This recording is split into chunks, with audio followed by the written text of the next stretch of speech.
প্রবাসে ছিলাম, আমাকে গত ফ্যাসিস্ট সরকার আসতে দেয় নাই বিভিন্ন কারণে। আপনারা যারা মিডিয়ার মাধ্যমে জানেন, আমার পরিবার, আত্মীয় স্বজন, আমার গ্রামের মানুষের উপরে যেভাবে নির্যাতন করা হয়েছে 2018 নিশ্চয়ই আপনারা শুনে, আব্দুল কাদির সাহেব সহ অসংখ্য আমার মুরব্বিয়ান চলে গিয়েছেন, আমি ওনাদের জানাজায় শরীক হতে পারি নাই। আমার চাচা তারা অনেকেই চলে গিয়েছেন, আমি কিন্তু আমাকে সরকার দেয় নাই। আমার তো এইখানে আমার আত্মা, এইখানেই আমি বড় হয়েছি, এই জকিগঞ্জে, এই জকিগঞ্জ গভর্নমেন্ট স্কুলে আমি লেখাপড়া করেছি।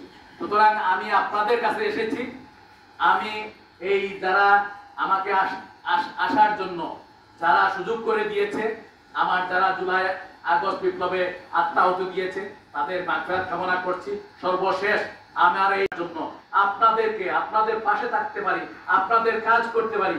আর যদি আমি আগেও বলেছি বিভিন্ন জায়গায়, এখানে রাজনৈতিক কোনো বক্তব্য নয়, এখানে আমার মুরব্বী সব, এই মুরব্বিয়ানদেরকে নিয়ে যদি সুযোগ হয় আপনাদের কোনো কাজে আসতে পারি।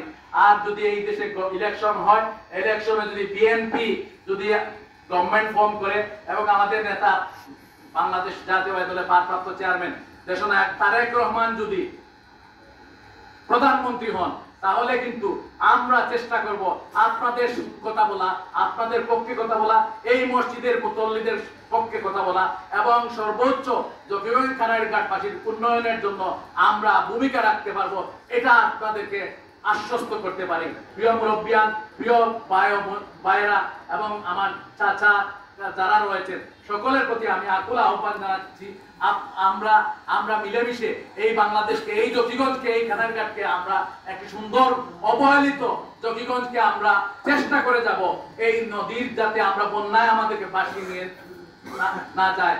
আমরা শেওলা জকিগঞ্জের অবস্থা, এই যে বড় বড় সমস্যাগুলা, সেগুলা যাতে আমরা সমাধান করতে পারি, আপনাদের পক্ষে কথা বলতে পারি, সেই সুযোগটা করার জন্য আমি আমার এই মসজিদের মুতওয়াল্লি এবং আমাদের ইমাম সাহেব, আমরা দেখেছি বিভিন্ন সময় ওনারা সোচ্চার হয়েছেন। আমি ইতিমধ্যেই কথা বলেছি, ঢাকায় আসার পরে কথা বলেছি এবং আগামী শনিবারেও আমাদের ডিজে ওনার সচিবের সাথে আমাদের বৈঠক রয়েছে, যে কাজগুলো আমরা ইতিমধ্যেই যাতে দ্রুত সম্পন্ন হয় এবং বিএনপি গভর্নমেন্ট আসলে যাতে আমরা খুব তাড়াতাড়ি আমাদের এলাকার কাজ করতে পারি, সেই আশা ব্যক্ত করে যদি আমার কথা বলায় যদি কোনো কথা কারো মনে কষ্ট দিয়ে থাকি, আমাকে মাফ করবেন। এবং এই মসজিদ এটা আমাদের মসজিদ, এটা আমরা চাই এই জকিগঞ্জের মসজিদ, জামে মসজিদ, এটা দীর্ঘদিনের খ্যাত একটা মসজিদ। এই মসজিদের উন্নয়নে আমরা ব্যক্তিগতভাবে এবং আমরা প্রাতিষ্ঠানিকভাবে আমরা চেষ্টা করব এই মসজিদের সৌন্দর্য, এই মসজিদের কাজকর্ম যাতে দ্রুত হয়, সেই ধরনের সহযোগিতা আমরা অব্যাহত রাখবো, এই আশাবাদ ব্যক্ত করে সকলের প্রতি আমাকে এই সুযোগ দিয়েছেন, আপনাদের সন্তান হিসাবে দুটি কথা বলার সুযোগ দিয়েছেন, মসজিদ কর্তৃপক্ষ এবং ইমাম সাহেবের প্রতি কৃতজ্ঞতা প্রকাশ করে আমার বক্তব্য শেষ করছি। আল্লাহ